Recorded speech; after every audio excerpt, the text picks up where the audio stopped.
this video, Dana will expand on his concept of building a color vocabulary by focusing on the color, shades of the color purple. These colors are derived from a set of color aid paper, 220 colors in there, and it's a silk screen paper. Okay, now these are purples here, but purples have a lot of variation and difference. By developing a sense of the vocabulary of color, I don't mean the words of color, I mean the personal sense of emotional and visual awareness of certain types of paper. Like this is kind of a purple.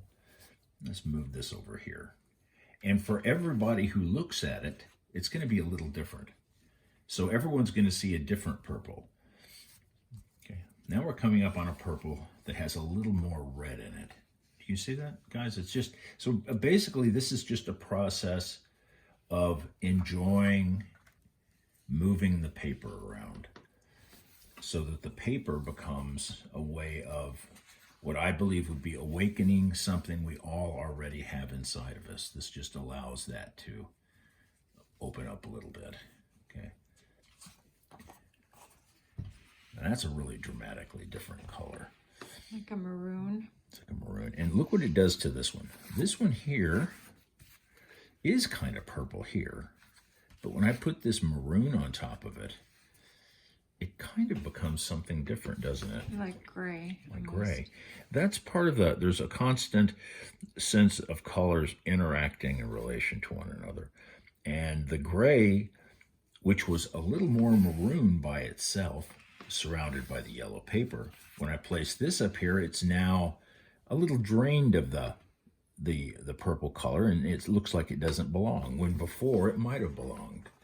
So what's happening is, color is constantly altering and deceiving itself in our minds. We think we know what it is, but we put it in different contexts. It's different.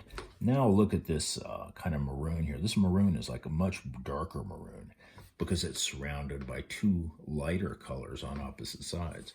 Now, boy, that looks like gray to me. But when it's over here in a group of them, it starts to look like it could be part of the purple family because it might have purple elements within it. Now, if I pull this down, we can start to see that it has white, and it also has a little bit of, I don't know, maybe a little bit of green in it, okay? So this is about just developing a personal relationship with these particular visual components.